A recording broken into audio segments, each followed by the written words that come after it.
Hello, No Borders NBDR. Joe Snyder, CEO of No Borders, coming to you today from beautiful San Antonio on the last leg of our kind of end of year hurrah on the pop-up store event season motion for No Borders Naturals and NBDR.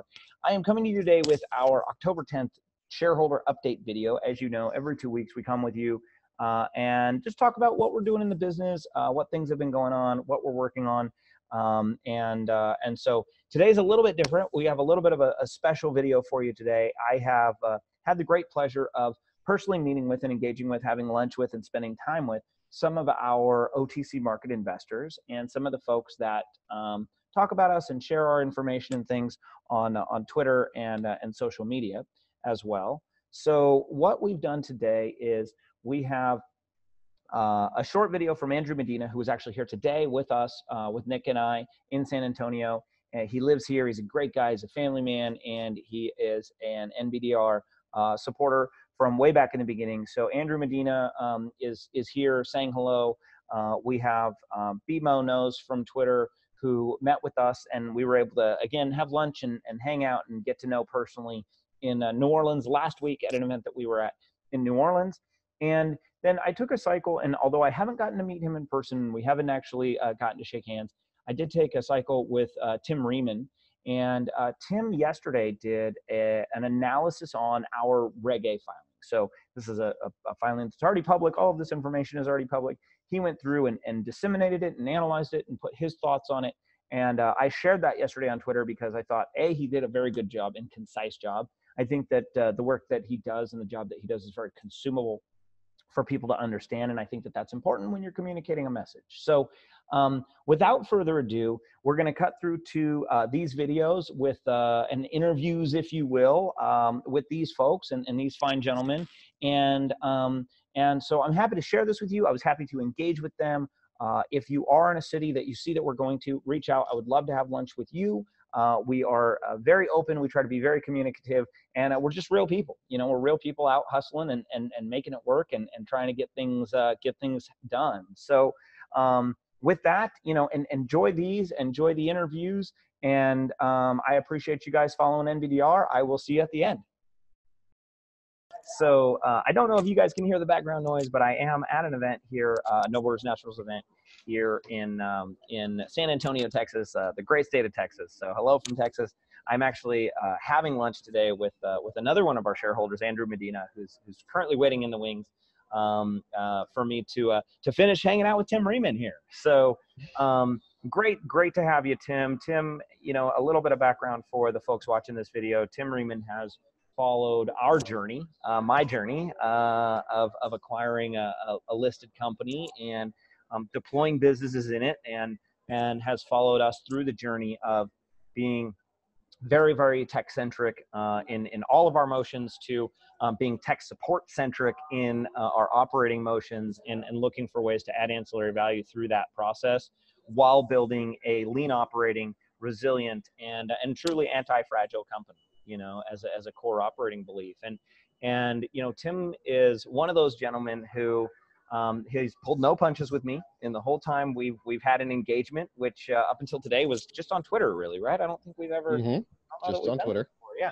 So a couple of years, I think, almost at this point, of us engaging on Twitter, and he's pulled no punches. He's you know, he's called me out on things when he's found things that, hey, this doesn't match, or this might need attention, and he's also broken things down in a very what I would call a consumable way.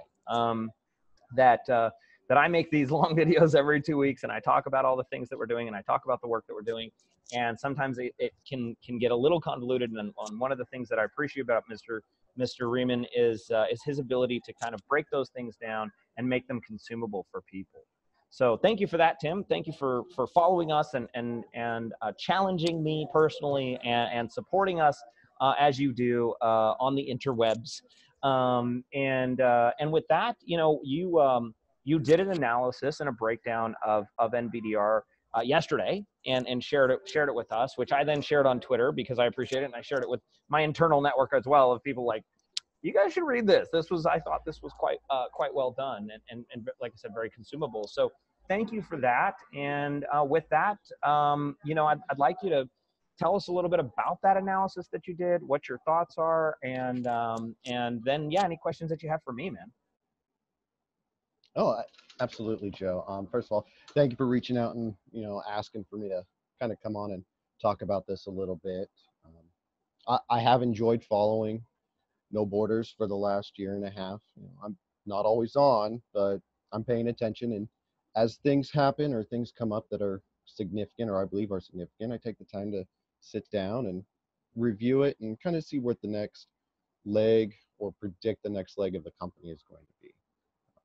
Looking right at the analysis, I spent 2 or 3 days taking a look at it, trying to review and see what was in the Reg 1A that really stood out as important to me and maybe to a few other shareholders. So going right into that, I think I started off the article talking about the reasons why I'm interested or I continue to follow the company.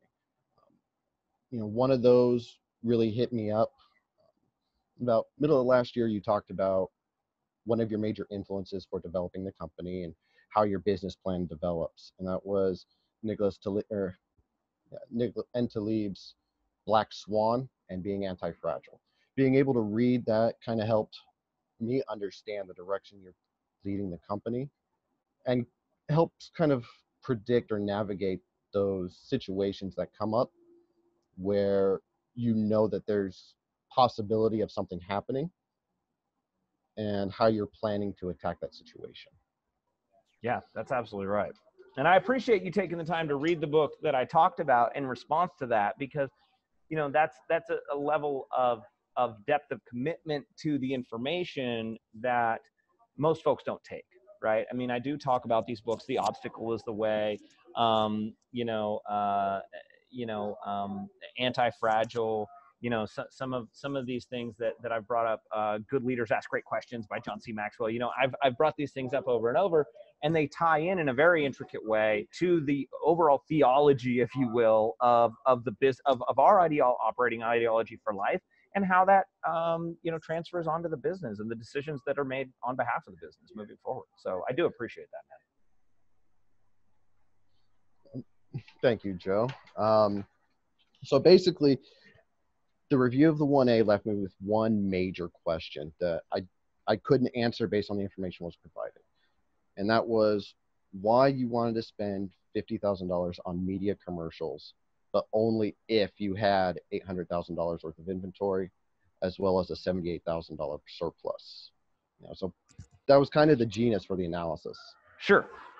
And I appreciate the question. And it's funny because when I put that in, Andrew Coldicott, who's our securities attorney, that line did not exist on that sheet, right? It simply wasn't there. And so you got to insert row, add a line. And so Andrew Coldicott came back to me after that. And it's a living document at that point, right? I mean, it ends up being, I think it ended up at 102 pages or something. So you can imagine how many nights I spend up reading the same page, 7 times. But he comes back to me and he's like, why? He's like, where does this go? And the answer is very simple. And I think that you nailed it on the head. The answer is very simple. There's a moment in capital allocation for us where we start to externally test markets that we simply wouldn't test at the lower end of the lean operating scale, right? Where we're looking at deep relationships that we have with Google and with Facebook and with the ad companies that simply today do not let us utilize their toolkits to share our wellness products. And so there is a point in capital allocation where we've got enough operating capital deployed through the known sales systems and the known revenue streams and the known return on investment and customer acquisition cost systems that are currently available, that we get to look at the map and say, hey, we can deploy a large enough, and with that type of advertising, with direct media, non-targeted, what I would consider TV and yellow pages, right? Which at the beginning of any venture, don't do. Don't start there. But at that stage, now all of a sudden you're looking at it and saying, you know what, with a $50,000 test at that level, that's enough of a budget that if we picked a regional section to attack with direct media ads, and again, as directed as you can get with demographic data for untargeted, what I would consider untargeted media, that you can do a true market penetration with a budget of about that size. But to do that at one of the lower levels of raises, your percentage of allocation to a test is simply too large to bear. I believe that was the direction I was looking at, trying to understand that little piece of it. Getting further into the analysis, the major things that were really sticking out was why the compensation at 10% funding was so much greater than any other block. However, when we reach the 100% funding level, it drops down to about third or fourth place when it comes to everything else that No Borders wants to accomplish. That's a great question. And part of that answer is if you look at the quarterly financials that the company has filed over the last 3 quarters, you will see that we are incurring losses on the business through the operating side. And we have a good idea of what those things cost. We're as lean as is reasonably feasible, but we are real people, and we do have real, our staff has real world bills to pay. There's real world expenses that we have to cover. And the fact of the matter is that those expenses don't grow up dramatic because they already are kind of what they are today. And so pulling them down is potentially a net detriment to the company. And we're always looking at how we can save and how we can trim. That's a continual process in a lean organization, and we're proud of that. But I think that that's really the truth, right? We're not looking at this thing and saying, well, we go from no money raised today to $3 million raised tomorrow, and then all the executives get a big bonus, and so this comp structure needs to skyrocket. We're not saying that. We're saying, look, there's an operating reality for our teams and for our people and for our staff that there's an amount of money that they need in order to be able to fulfill these jobs. That amount of money doesn't stratospherically change with the amount of fundraising, and that's why you see that number overall come down.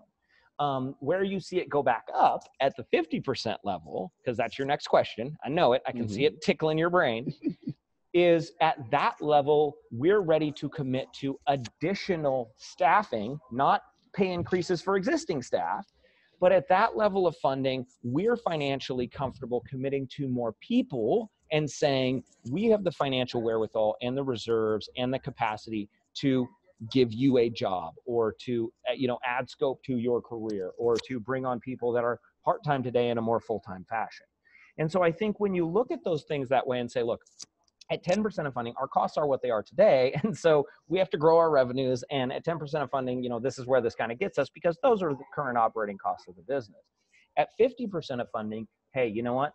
This is a milestone where we now can afford to invest in this additional level of staffing, which, by the way, we're ready for, right? We're ready to deploy those man hours, ready to deploy those actions. We have projects and tasks and things assigned in our Asana, in our Slack, that already exist, that are part of roadmaps that exist within the organizations, where we can deploy that capital aggressively and outgrow that cost of capital via a part of it, additional staffing.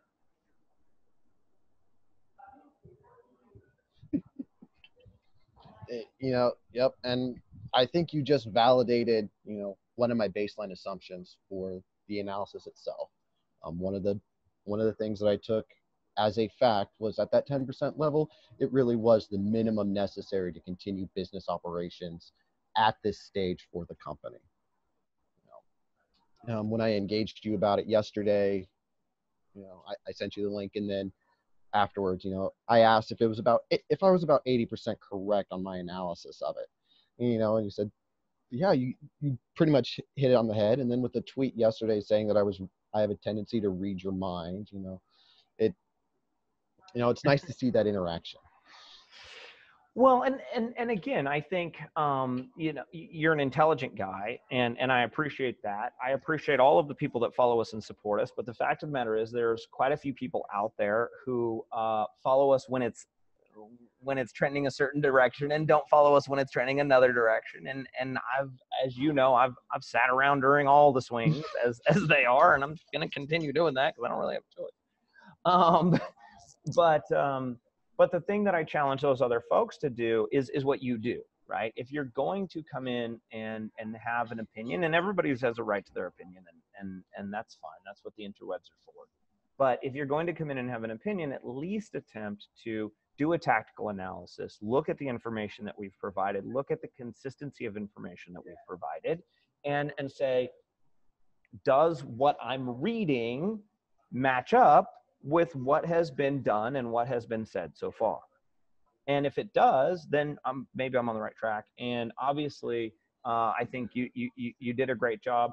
As I told you yesterday, and as I'll tell everybody else here today, with the publicly available information that Mr. Riemann and all of you have combined access to, I think that Tim did a fantastic job of breaking down some of the machinations, some of the product market fits, some of the risk versus risk averseness that is built into the operating systems and revenue streams of the business. And you know, there are things that we are aggressively working on that are non-public information that we can't go into yet for all of these different reasons. And as those begin to come out and get layered through Q4 and maybe even through Q1 of next year, I think that picture gets even clearer, and I think that it gets more dynamic, and people will really start to understand how these strategies combine to make a stable operating income and growing revenue base for a business, and how they combine to come back to those technologies that we talked about in the very beginning, and how we bring those through to market for some of the impacts that we see in real world business operations. And that's a key phrase that we've used a lot. It's a phrase that our friends in the industry, whether it's you know, Media Shower on the blockchain media side, which, you know, Sir John Hargrave just released his new book, you know, Blockchain for Everyone, where, you know, we're all on kind of this same path around this ecosystem, whether it's Bo Hedfor's, you know, prosthetizing to the enterprise in San Diego, or San Diego Supercomputing Division and the blockchain work that they're doing, or John Hargrave at Media Shower, or Jonah Richmond doing media work in England and Asia. You know, all of these people are kind of on the same path, which is to say, we think these tools do something very, very, in a very superior way for existing operating businesses. Part of that come together for us is that we needed a diverse supply chain that we had direct access to as a great example, right? You really need that example. And we spent, and you know, and I did God knows how many podcasts, we spent 6 to 9 months having meetings with everybody, every company I could find in the world, you know, and I could have, like, we could have talked about all of those, right? A lot of pubcos would have done that. They would have name dropped every single name that they even walked in the door and got kicked out of, right? And we didn't do that. And there's a bunch of names that would have made people super excited and wouldn't have borne any fruit. So yay us for doing absolutely nothing, right? But name dropping. So we didn't do that.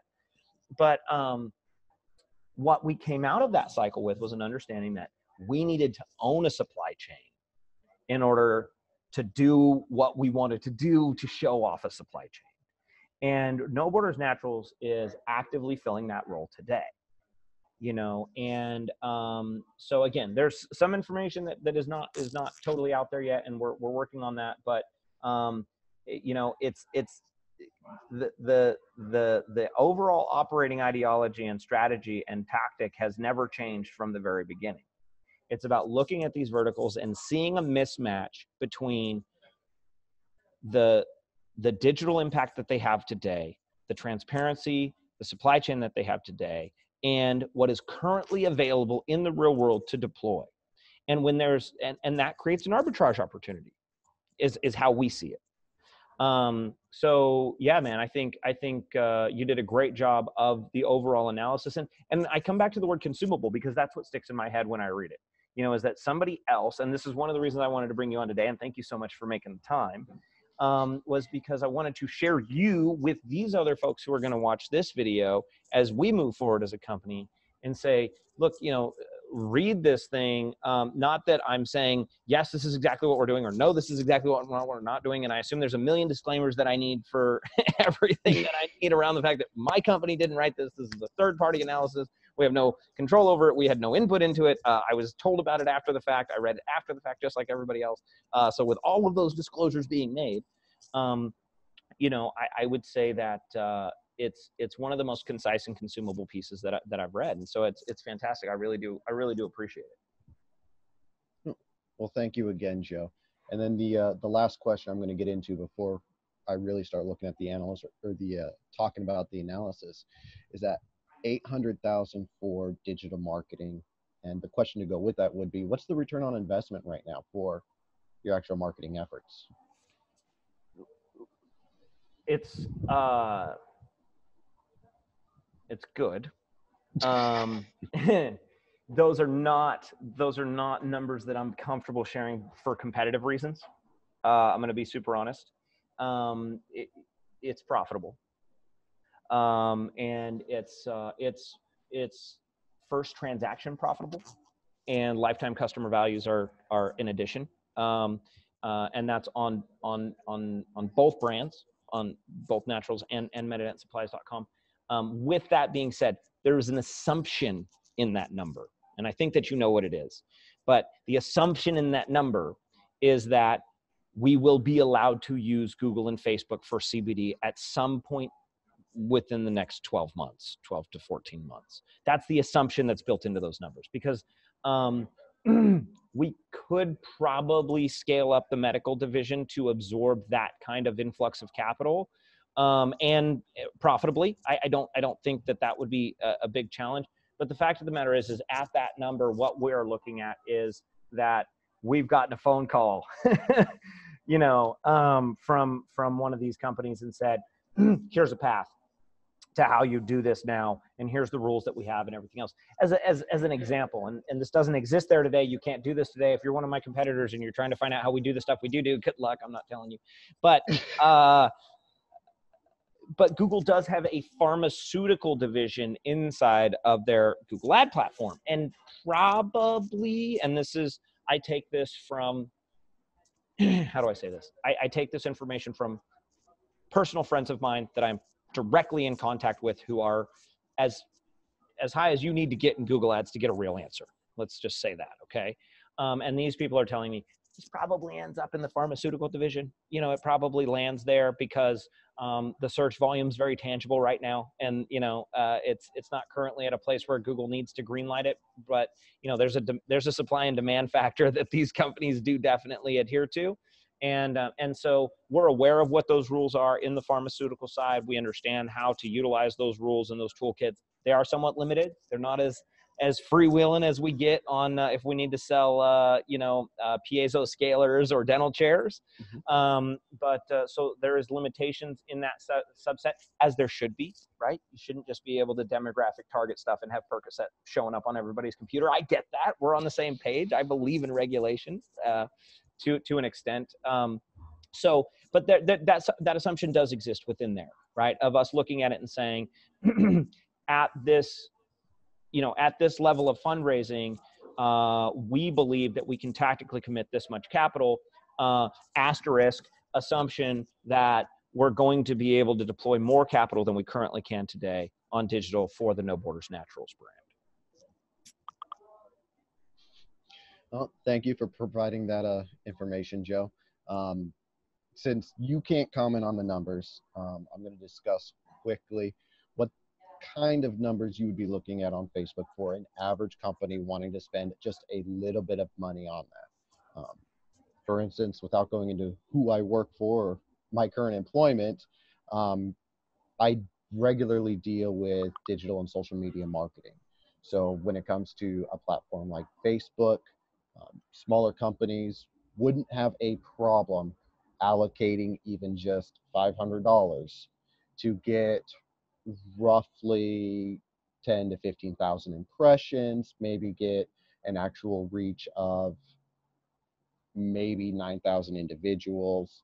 And depending on the advertisement and how it relates to the targeted market, be able to determine what that click-through rate would be, or who would be propense to go and actually pick up that product.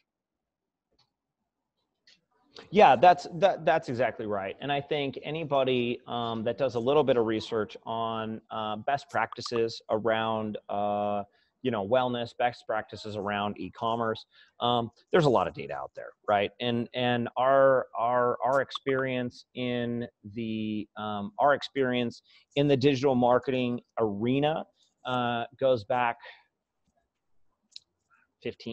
12, 15 years. And it's one of those things where we are within industry best parameters or better all the time, absolutely all the time. And also we're looking at ancillary data levels, right? You have the first few tranches of data that one purviews when they're getting into it. Like you said, a small business that wants to come out with $500, and what are they going to look at, right? They're going to look at how many impressions did I get? How many site visitors did I get? How much, what was my customer acquisition cost, and what was my revenue? And then you're going to go into deeper data sets from there. And that's some of what we've been really focused on, is these subsets of data that help you to refine those targets and drill down your messaging. Like you said, does depend on the content, right? The best message in the world that's the most connected to the audience that has terrible content is never going to get you where you need to go, and vice versa on those few points, by the way. So there's your masterclass in digital marketing, folks. But I am not qualified to give one of those. That's Chris's job. But those pieces are very, very understood, and these numbers are very well understood. Just like Amazon, if you're selling on Amazon, based on what you're selling, they charge you a different percentage for their Amazon fees. That's not because they arbitrarily wanted to charge one person more than the other. They did the research. They know what the margins are on the products, and they know exactly what you're willing to give up to have those sales come through your portal, right? That's the model. And, they've been cash flow positive, not net positive because of investment cycles, but they've been cash flow positive since 2002. They still lost billions and billions and billions of dollars in capital infrastructure for, building giant warehouses full of servers and gosh knows what else, right? But tactical deployment of those resources, and looking at those data sets and understanding on the granular level that this type of an item has a higher profit margin, so we can charge more for it on our platform versus this one, is a really impactful way for Amazon to impact their revenues. And it also is a reality for us as a retailer that's on Amazon in multiple ways, that, hey, you know what? Maybe Amazon knows something we don't even know necessarily sometimes about a product line or something, and so those are interesting things. But with all of that being said, our lifetime customer values, we don't actually consider to be a known quantity yet. That's a data set that we're still looking at. Metadent's 1 year anniversary is now. That's this month. No Borders Naturals 1 year anniversary is now. That's this month. And so, that's, I would say at month 18, maybe we start saying, lifetime customer value X. But we do know what our initial order values are. I'm very, very happy that we focus on that data. I'm very happy that our teams have done a lot of work in the last 3 to 6 months, not only to understand the buying behavior of the people placing the initial orders and what they're getting, but how we, in a non-spammy, non-shisty way, engage with those people at that point of sale, before that point of sale, at that point of sale, after that point of sale, to increase that first order value and increase the multiple customer order percentages that we have within the ecosystems. One example of that I'm very, very proud of in the immediate term, and the work that we've done over the last little while, is on the CBD products, for No Borders Naturals. we have worked really, really hard because we can't advertise on Facebook. We can't advertise on Google.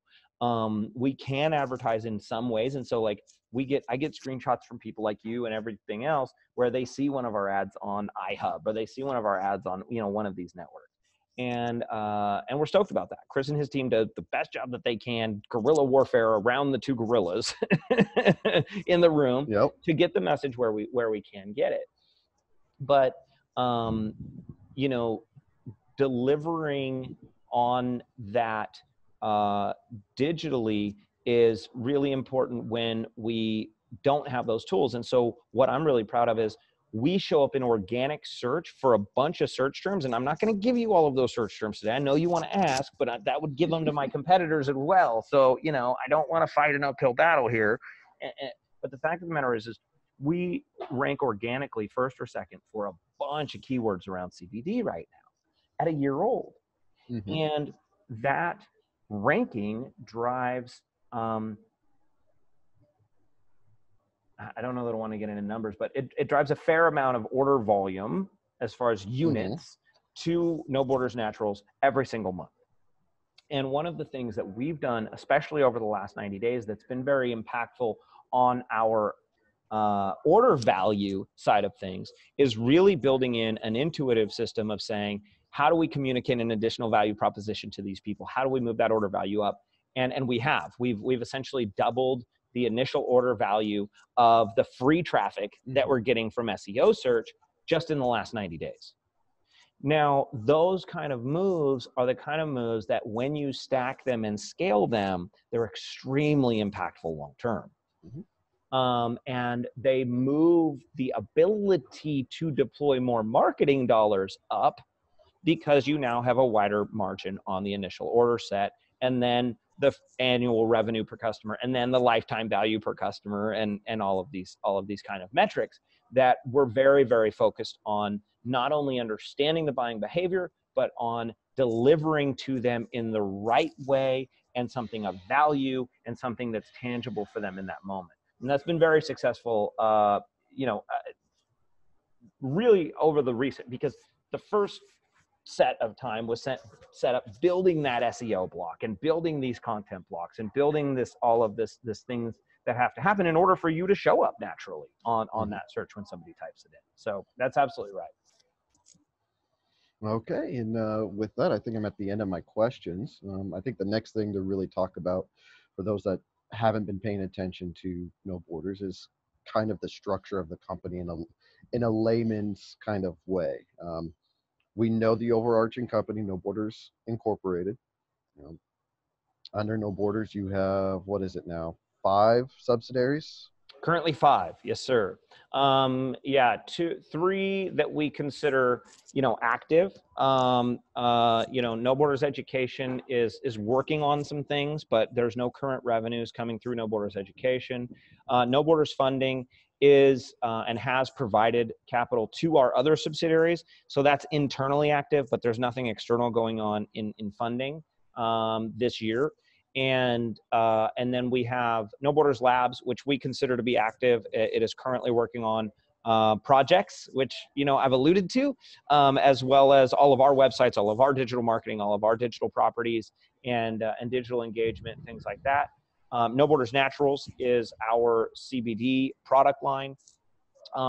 We have taken that product line around the country. I'm sitting in San Antonio, Texas, at a nursing convention right now. This is our end of the year hurrah. This motion shuts down basically for the next 2 months through holiday season, and comes back up next year.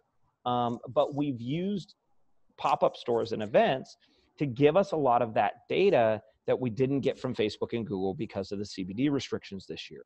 And it's been phenomenally informative, phenomenally impactful, profitable, which is fantastic. I mean, most companies, if they're doing especially a professional type of event, I've got the Army sitting right over here recruiting nurses next to me. And, the Army has no net gain on this motion, right? They're paying 2 officers to come. They're paying for a booth. They're paying all of this money. It is a marketing expense on their marketing line. we don't have a marketing expense on our marketing line for these events as they stand.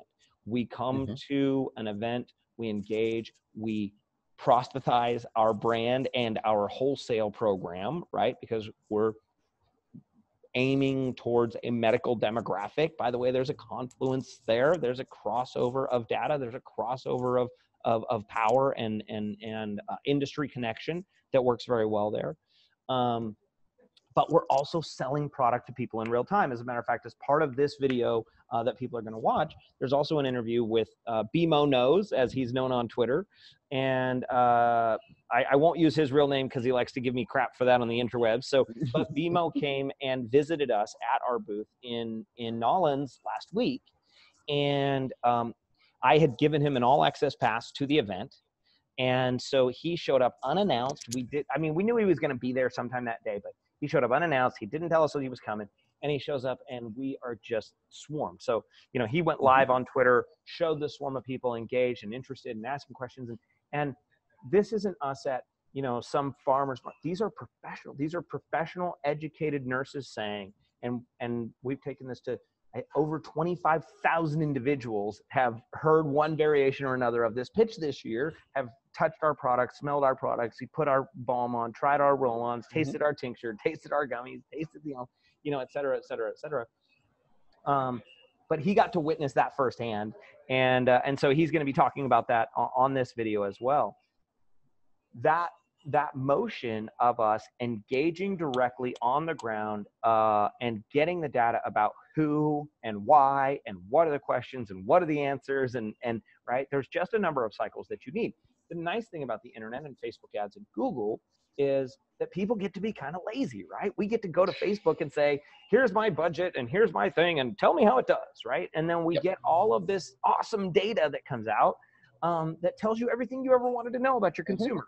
And for most brands, you can click another button that says, tell me everybody in the US who's just like those people that I just like so much. So super powerful tools. But we don't have access to those today for No Borders Naturals. And so we had to do it the old fashioned way. We had to go to market and we tried, we've been to rodeos. We've been to biker rallies. I've been to logging events. We've been to marathons and half marathons and wellness events and hot air balloon festivals and nursing shows and dental shows and hygienist shows and psychiatric nurses and heart nurses and chlamydia nurses. I don't know. But the fact of the matter is that has given us a data set about who and why and how much and what the questions are and what those answers are. And that is now feeding an entirely other subset of actions that have to happen in No Borders Naturals. So I digress. The other subsidiary is No Borders Dental, and No Borders Dental operates the Medinet Supplies brand. And the Medinet Supplies brand is growing rambunctiously. We have added a slew of new product suppliers. We will have news coming out about those imminently, by the way. We have a slew of information coming out about some actions that we've taken and deals that we've done and product lines that we've added. So that's all coming forthwith. But in addition to that, I think in the last 2 weeks, we've added 3,500 SKUs to Medinet Supplies website. And that division is the division where we get to know how much money we spend on Google and what that makes us and what this looks like in Facebook ads and what that targeting data is and all of those things. And the good news for us is that we've got a very reliable 1-year-old profitable roadmap of saying, this is the buying behavior. These are the ancillary upsell opportunities, cross-sell opportunities. These are the connected product fits, all of this information that you need before you start pumping zeros into those ad budgets and hoping that it works out, right? We do like to test small. And to speak about a sixth piece, which is not a subsidiary, but a sixth piece that I see as important to talk about and an important piece is our focus on engagement and outbound engagement and messaging as an investor relations strategy. And this is something that we've run multiple tests on in the last few months. Those tests have been extremely positive. We ran a test on one of these YouTube videos, one of these weekly shareholder videos. And if you go through our YouTube over the last few months, you'll be able to know which one it is very, very easily, because it's the one that has 11,000 views on it. Of that, we have the data, and it shows that 10% of those views watched the entire video. So that means that with that work that we did, and with that targeting that we did, and you can guess those demographics of who I'm trying to talk to in that video, we were able to engage with 11,000 people and get about 1,100 people to watch 43 minutes of me talking on the internet. We spent about $150 to do that.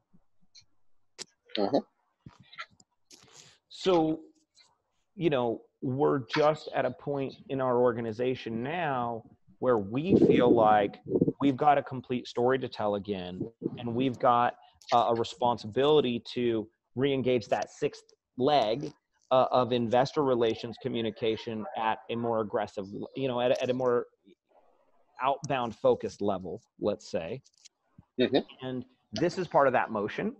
A podcast that I did last Friday is part of that motion. You will be seeing me do more media interviews talking about CBD, talking about wellness, talking about how blockchain works with those things in supply chain.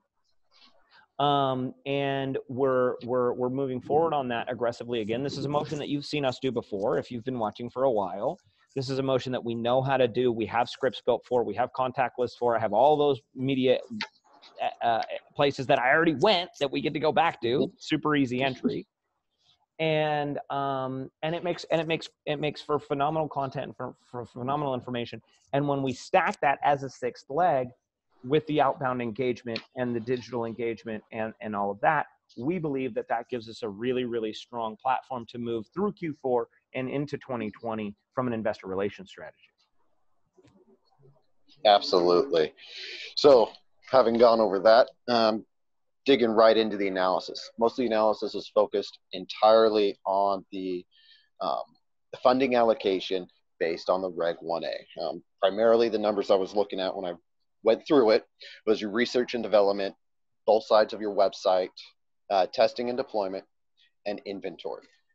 Based on those, four subject areas, and knowing the wide divergence of the verticals that your primary subsidies are in, talking about No Borders Labs, No Borders Dental, and No Borders Naturals. It's pretty easy to see where some of those numbers are actually going to go and what they could be for. We can rule out No Borders Naturals on receiving, No Borders Labs receiving an extreme amount of money for this. It's a digital-based company. There's not really a need for inventory. So, that's correct. I'll just agree with you because yes, absolutely correct. Yeah, there's maybe some, and Labs may own the MacBook that I'm on right now. That's possible. I would have to check. I mean, I'd have to ask the accountant, like, where was that place, but yeah, no inventories. That's not, yeah. So you're right there. Yeah. Which then would leave No Borders Naturals or No Borders Dental as requiring that inventory. We based on No Borders Dental how you've received full product suites for display purposes at no cost, because the companies that you're distributing for want to get their products out on the floor. So unless you're going to hold 8 full suites out there in your inventory for rapid deployment, which do you even have the team to install those suites would be the question. Well, the good news is that we are connected with installers around the country and some installer groups, and that's there's some information that we're going to be sharing about that through actually this quarter, of some structures that we're working on to say, hey, these are our folks, and we're their folks too. So there is some of that, but I think just because you know me, like how much I would loathe walking in a room and seeing like $80,000 worth of dental chairs sitting stacked on top of each other. Like that is a waste of space. It's a waste of time. Like there's a person that does this already. They do it better than me. I'm not trying to reinvent that wheel. Exactly.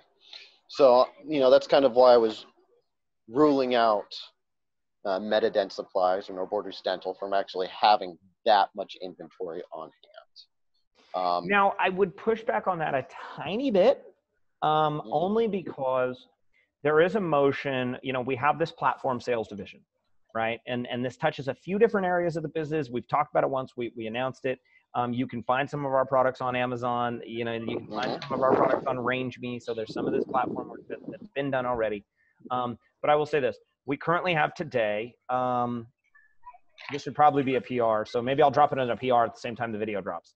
But we do have today, we have Metadent Supplies products on Amazon Prime today, some of them. Now, in order to do that,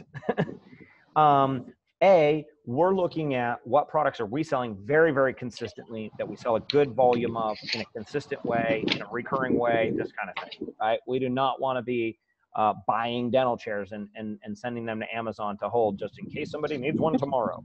So we don't want to be that company. But with that being said, we have made some investments in dental inventory in the recent past in order to place it in FBA and put it on Amazon Prime, because that is a difference maker in cost for us. It's actually a profit increaser for us because it costs less for us to comply with Amazon Prime and front load those tranches of inventory than it does for us to work to overnight things to people outside of the Prime ecosystem. Amazon does this. They do it really well. Like, let them do it. Yep. And so there's a little bit of that. But with that being said, your train of thought is correct. You can tranche that out. I don't know the breakout exactly right now where we would end up. It would not be more than probably 15% or so of the total inventory number that would go over there. But that does exist. I'm happy to be on Amazon Prime. I'm thrilled to have our products there to be delivered to people instantly when they need it, next day, second day, whatever that is. And it's something that drives down a cost base for us on a specific type of order. So it's a really positive. Yep. So then that would validate then my assertion that most of that inventory number is going to be for naturals. Looking at research and development and testing and deployment. We've seen you do research on your products. I mean, there's a video in the past of you filling the 3-ounce lotion bottles for No Borders Naturals and giving them out. So we know that you're testing and researching these products on a regular basis. But the actual phrasing there, testing and deployment, that speaks more to a digital type footprint. So maybe a additional deployment for Retainer Rabbit or one of the other products coming out of No Borders Labs. Yeah. So, speaking to that, we've touched on some of the areas where we see the value proposition for digital solutions, and we've branded some of that, as you mentioned, Retainer Rabbit. And in addition to that, we've been very, very clear the entire time that there's 2 areas of a business ecosystem where we really see impact in real world now from a distributed ledger. And that is first and foremost in supply chain transparency, and secondarily in payments ecosystems in that supply chain, right? So those numbers are in there great in I would say greatly in the No Borders Labs ecosystem, where No Borders Labs would not be taking capital for inventories. No Borders Labs is definitely the place where the capital goes if we're doing testing and deployment. And quite a bit of research and development goes there as well. Naturals would obviously absorb a chunk of an R&D budget, and not just because we're doing product testing, but because part of some of those value propositions that we're talking about with supply chain exist for us today because we're in a supply chain of this product line.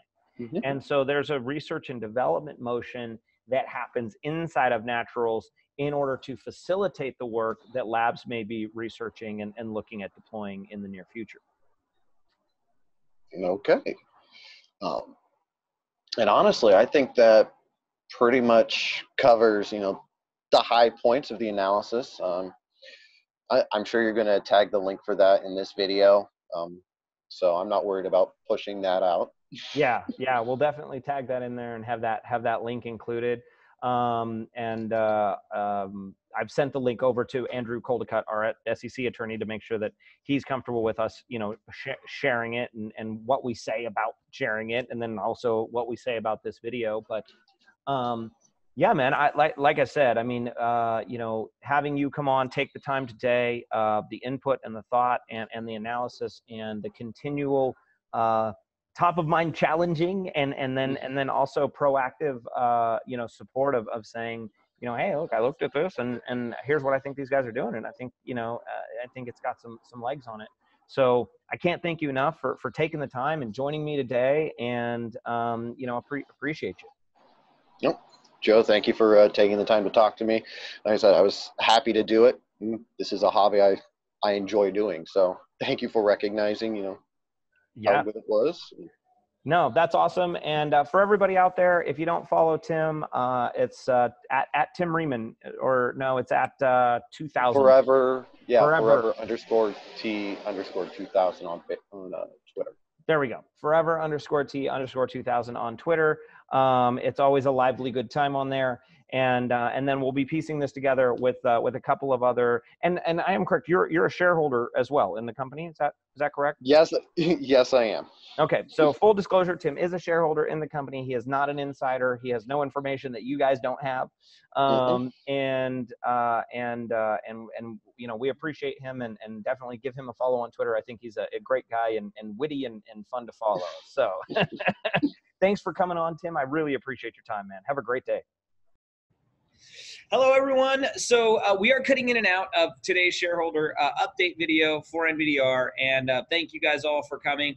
I do have the pleasure of introducing to you one of the people who has followed us consistently for the last 18 months or so, and been a while. So I'm in San Antonio. We're wrapping up show season for No Borders Naturals, and Andrew Medina in the flesh here. What's your Twitter handle? I am Andrew84. So you can follow him on Twitter. He's a great guy. He lives here in San Antonio with his family, and he made the trek over here to the event to come say hello and have lunch and just meet in person, after all of this time of being internet friends, as it were. 2 years ago. So since I've got you here, obviously you heard me speaking with Tim Riemann. As I was doing that, Andrew was waiting to go to lunch while Tim and I were chatting away. And so you heard some of my answers there and some of the engagement that Tim and I had, at least from my end of things. Yep. So anything that you want to tell the interested parties about No Borders, about the experience that you've had so far with the company, coming here, seeing the event, or anything at all, the floor is yours, man. Basically just products. They're amazing. They work. Can't complain. I'm a repeat customer. And for the record, Andrew has repeatedly ordered. As a matter of fact, Andrew was one of the very first orders on the No Borders Natural sites. You still have one of the jars, right? Yeah, I got the. Yeah, so he still has one of the OG vintage jars, Yep. from our gummies, which are actually coming back. So I like to bring things back. So we are re-jarring the gummies. We're going away from the bag situation back into jars, but there was a whole cycle that had to happen there, and a lot of things that had to happen. But you were one of the very, very first clients, and I don't know how many times you've reordered, but it's multiple. Yeah, quite a few. So we appreciate that. Yes, sir. Thank you for your money. So yeah, you know what? Yeah, man, the floor is yours. Sorry to jump in on that, but you have been one of the most, supportive people, and you purchased the products. I believe you even went on Medident Supplies and ordered some widget that you didn't need, didn't you? Yeah. So he actually went on and ordered some bearing or some random thing, right? On the medical equipment side as well. Just to make sure it worked. And you got the product? Yeah. So anything that you want to share, or any questions that you have for me while we're here and sharing it with the world? Not too much, Joe. Just got the hardest working CEO right here in OTC. Thank you. Thank you. Complain. I appreciate that. Well, it's a pleasure to have you here. I appreciate you taking the time to come out and meet in person. It's been a long And time. I really do. I love having this engagement with you folks. If you see that we're going somewhere that's a city near you and you want to meet, you want to say hello, have lunch, bring me a gift, something shiny. I like shiny things. Where's my gift? What happened? Ooh, it's in What there. happened? Oh, Yeah. I thought I was getting a Longhorns hat. Feel free to reach out on Twitter. I'm at NVDR CEO. You can tag the company. Always, you can send a message through any one of the websites. But I'm always happy to take a cycle, have a meeting, shake a hand, and make a friend. So we appreciate you, Andrew, and for all your support. And I love your city, man. It's a beautiful place. It's hot. And I'm dressed for cold weather. Figure that out. All right, y'all. Have a great day. Thank you guys again for coming. We are cutting these videos in and out, so we've got a few different pieces and segments that we've done today. I've had the great pleasure of directly meeting some of the amazing folks who have supported us and challenged us and asked us questions and learned about our businesses and ideas and things over the last 18 months of our NVDR journey. One of those people is who needs no introduction, is the famous, if not infamous, BMO Knows. And, you know, BMO is one of these guys who, you know, looks at a business and breaks it down. He spends his time on Twitter. You know, BMO and I met through Twitter and the NVDR journey, and he's followed us for a long time. I had the fantastic pleasure of meeting you in person. And in beautiful New Orleans, we shared a lovely lunch, and you came and visited us. So, kind of the purpose of this is just you know, what I'm trying to share with the other people out there in the world, the people that are looking at NVDR, the people that are watching these videos, the friends of the people that are watching these videos, is the information from the ground and from the street. I think a lot of what goes on in the micro cap markets and the OTC market is, you know, a lot of this stuff of people that never actually meet and you don't actually ever know, and all those kind of things. And we've worked really hard as a company to be communicative and be open. And this is the first time that I happened to be in these cities, and it was back to back. So I did have a great time having lunch with Andrew Medina today, who's also on this video somewhere.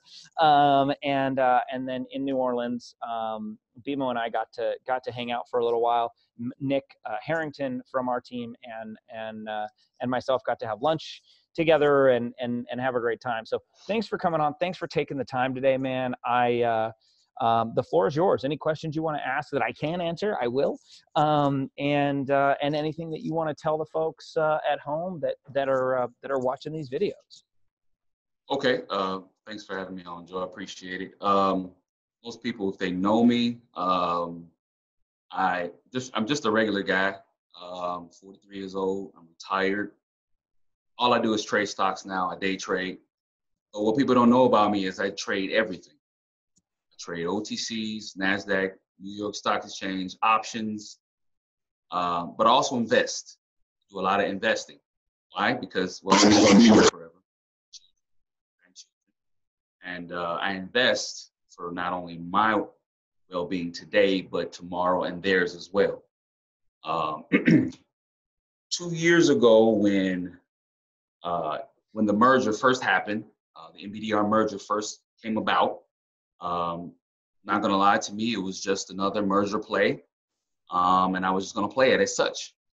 But then I slowly started to see the openness. Slowly started to see the way you were just different, and as you say, different by design. I could tell there was something different about you. There was something different about your team. Very open, very honest, very forthright. That I liked.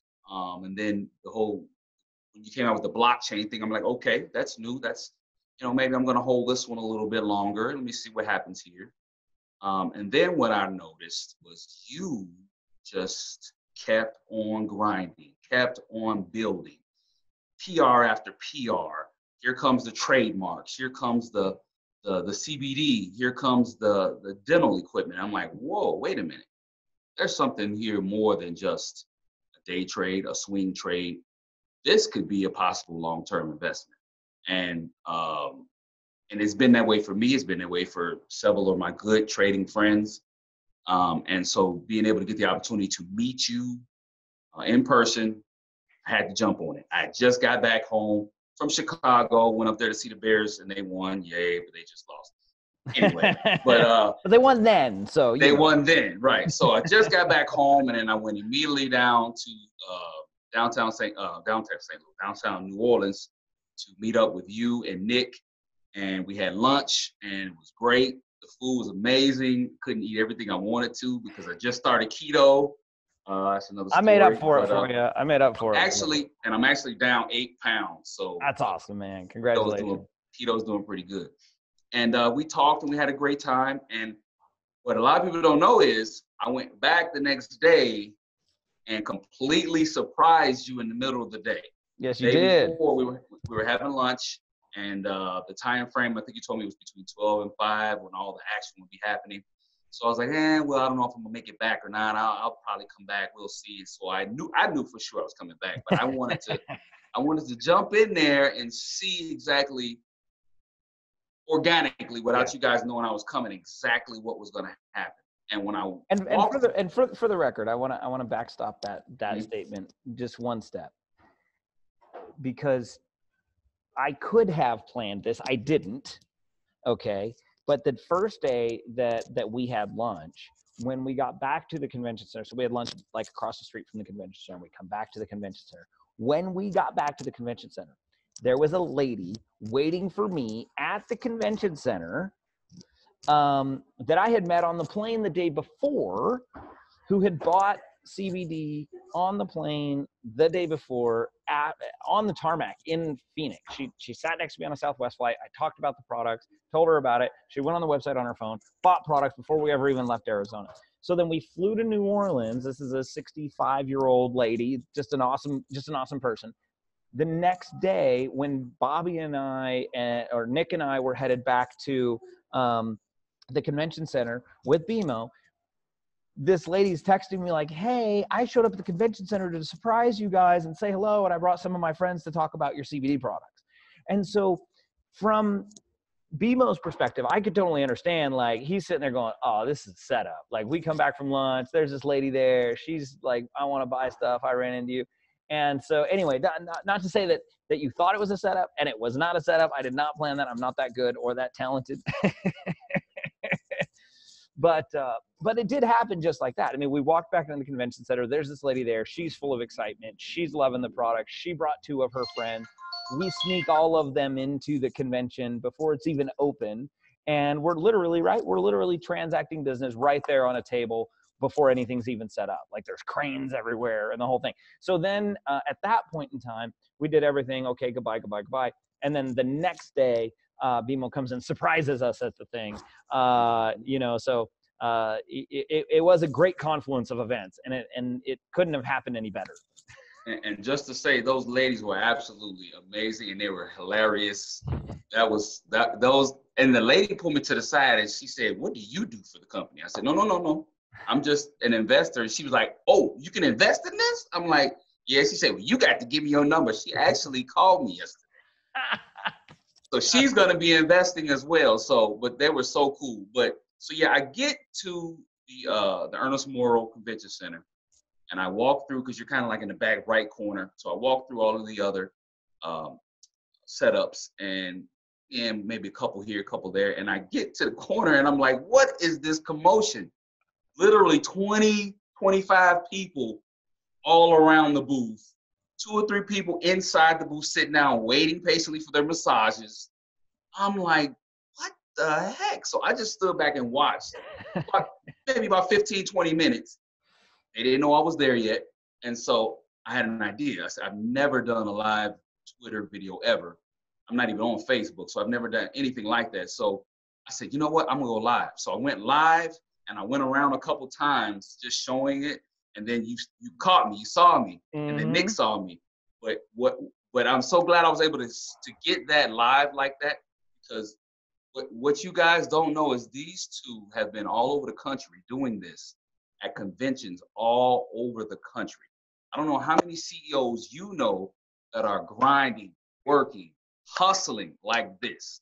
I mean, to set it up, to get it going, and they were killing it. When I say killing it, they were killing it.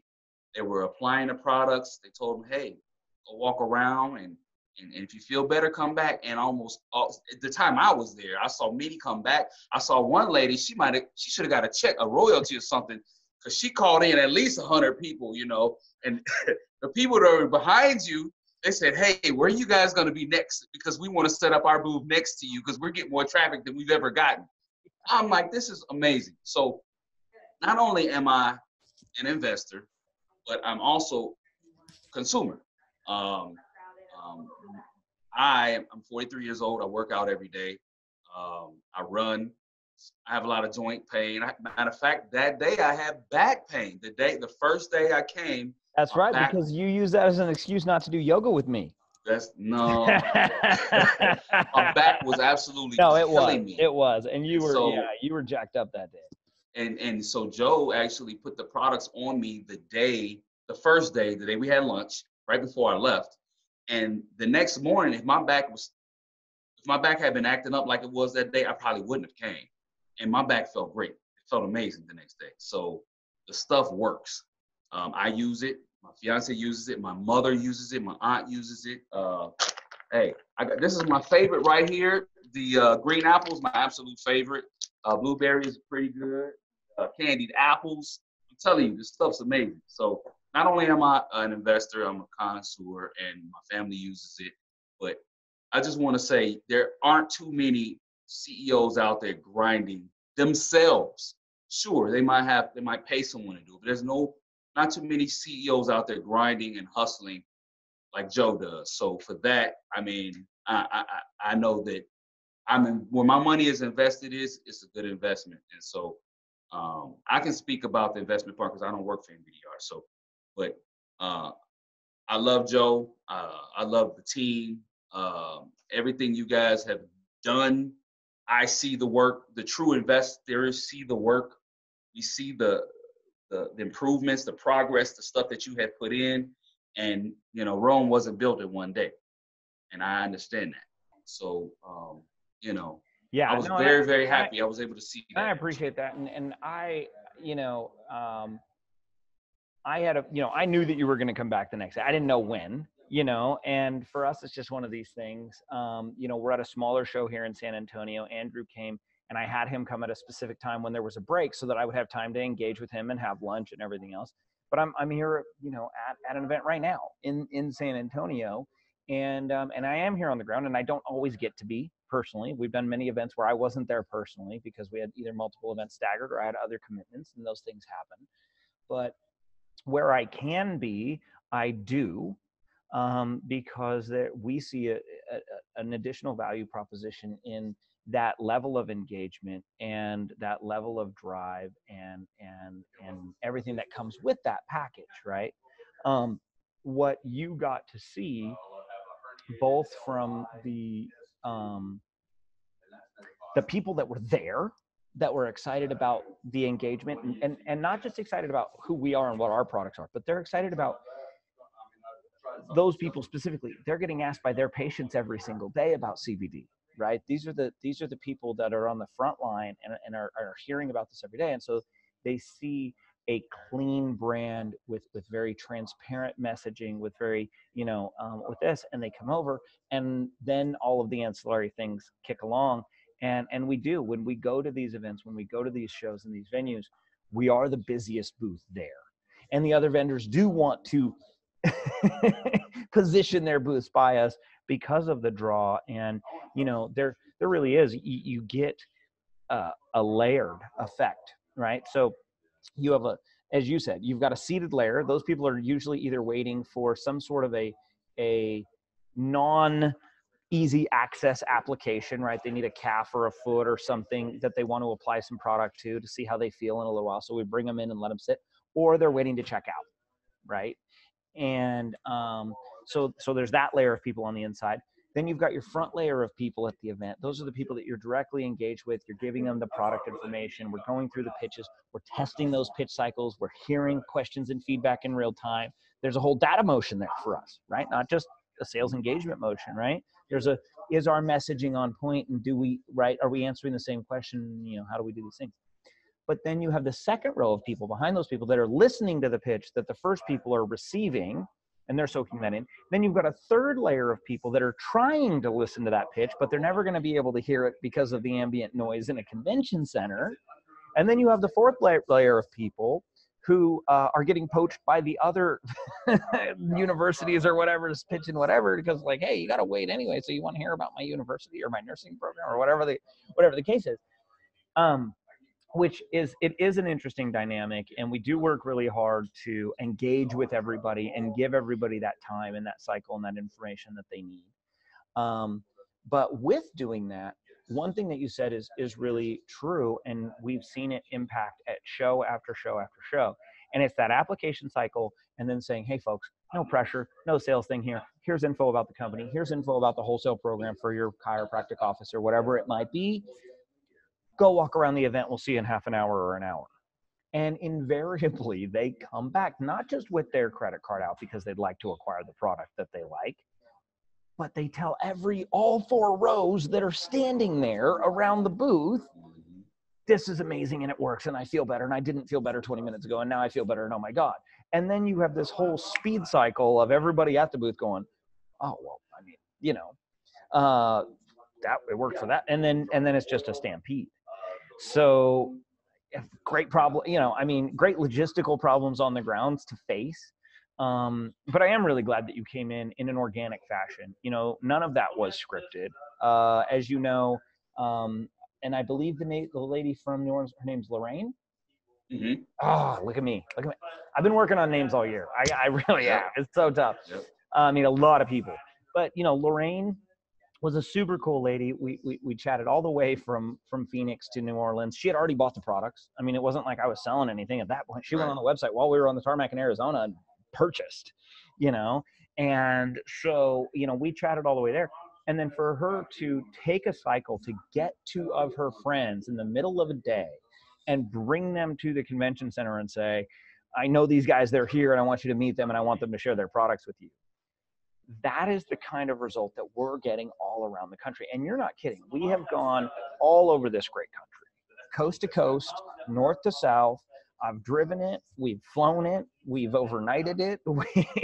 We've done everything in between. We've tested rodeos, motorcycle rallies, logging events, hot air balloon festivals, wellness festivals, half marathons, 5Ks, marathons, nursing events, chiropractic events, dental hygienist events, psychiatric events, heart specialty events, dentist shows. We have tested and tested and tested to say, not do these products work? Not did we build a line that people like, but where does this belong and how do we target correctly moving forward, given the restrictions that we currently have and our competitors currently have in using Google and Facebook ads, right? Most businesses, especially this type of a consumer products business where you're essentially going direct to consumer, in most of the model, we have a wholesale model that this event model feeds, right? So multi-layered value proposition there on the motion, which is why I contest anybody that says, oh, these pop-up stores and, all this thing. And no, yeah, there's a cost of resources there and time and attention. But when you get a multifaceted value proposition, it becomes worthwhile. And I'd like to mention, for the record, the events, the pop-up stores business that we run inside of No Borders Natural subsidiary is not a marketing expense line for the company. This is a revenue and profit generation line for the company. We pay for these events in sales at the events. And they cover the flights, which most of the flights we get for free because we fly Southwest as much as possible, and we use Southwest points for that. But it pays for the hotel rooms, it pays for the food, it pays for all of these logistics and the products, inventory costs, of course, that go into these things in product sales. It pays for that. And so most companies, when they're going to market with especially a trade show model, most of them are writing off a direct marketing expense for every single one of those, right? You're writing off $5,000, $10,000 at a time saying, this is branding, this is marketing, this is branding, this is marketing. We're not doing that. You know, we've traveled all over this country. We've taken this product line direct to market. We have directly shown and shared this product line with over 25,000 attendees in the last 7 months.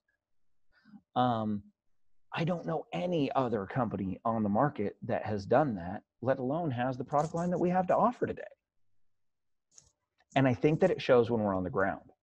You know, the branding and the messaging, the product quality, the efficacy, the target markets.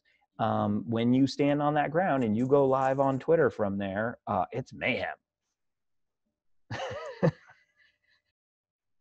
Okay, well, that's the video set that we have for today. I hope that you were able to get some firsthand feedback from other OTC market penny stock investors and normal people just like you by the words of Tim Reven and BMO and Andrew.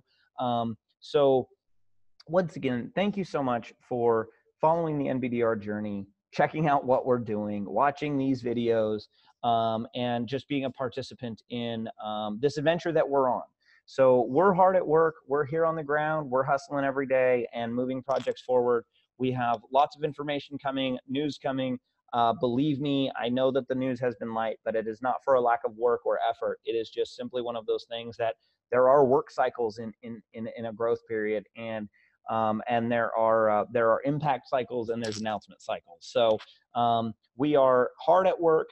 We have news to be announcing, and we are moving right along. So follow us on Twitter, follow us on Instagram, Facebook, and if you do have questions, visit nbdr.co. You can check out the IR page, all of our current financial information, all of our current filings, as well as nobordersnaturals.com for any CBD products that you are looking for, and metadetsupplies.com for any medical or equipment needs. So thank you so much. From my family to yours, have a wonderful October, and we'll see you soon.